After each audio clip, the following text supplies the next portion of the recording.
আসসালামু আলাইকুম রহমতুল্লাহ। আশা করি যে যেখানে আছেন ভালো আছেন। আলহামদুলিল্লাহ আমি ভালো আছি। মনে করলাম দেশটাতে একটা বিপ্লব করছে বা স্বাধীন করছে, যাই করছে, দেশটা মানে খুব সুন্দর হইব। সুন্দরের পরিবর্তিতে কি শুরু হয়েছে ভাই, আরও অসুন্দর পরিবেশ তৈরি হয়ে গেছে। এরকম যুগ যুগে মানে হইব, আমার মনে হয় এরকম যুগে যুগে হবে। আমরা বাঙালি আর কোনোদিনও মনে হয় সঠিক আমাদের শান্তির ঠিকানা পাবো না। আমরা উচ্ছৃঙ্খল হয়ে গেলাম, উচ্ছৃঙ্খলে থাকবো। আজকে এই আন্দোলন, কালকে সে আন্দোলন, আন্দোলনে আন্দোলনে আমাদের জীবন তো শেষে। আমাদের কয়টা প্রজন্ম জানি শেষ হবে, তা আমার মাথায় ধরে না, আপনাদের মাথায় কী ধরে আমি জানি না। আমরা যে এইভাবেই চলবো জীবন। আরে ভাই বাঙালি আমরা সব পারি বলে, আমরা না বলা সব পারি। আমরা বাঙালি, আমরা সব পারি। আমাদের দ্বারা দেখেন একটা স্বাধীন হয়ে গেছে 9 মাসে, আর এবার একটা 2024-এ স্বাধীন বলেন, পূর্ণ বিপ্লব বলেন, হয়েছে 1 মাসে। আমরা কি মর্যাদা বুঝছেন এটা?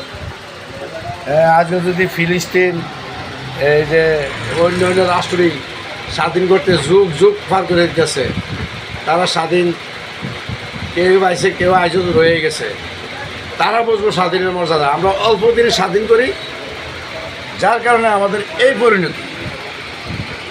কত নীরব চাঁদাবাজি করতেছে আজকে এই প্রশাসন কই, এই দোষ সেই দোষ, মানে একটা উচ্ছৃঙ্খল হয়ে গেছি কি আবার আমরা সবাই। কেউ মানি না, কোনো আইন শৃঙ্খলা মানি না। কোনো কিছু হইলে ছোটো বলা হয়নি, স্কুলতে বাড়িয়ে দেয়া আন্দোলন শুরু করে। ওই কিছুদিন আগে অটো বাসের ব্যাপারে শুরু হইলো, কিনা দেখছেন। এরপরে গেল আনসার বিদ্রোহ, আনসারের আন্দোলন। তারপর পাহাড়ি বাঙালি কি শুরু হইল একটা।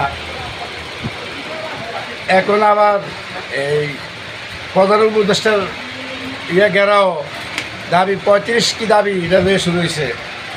আমরা কি এই যাবনি ভাই জীবনভর?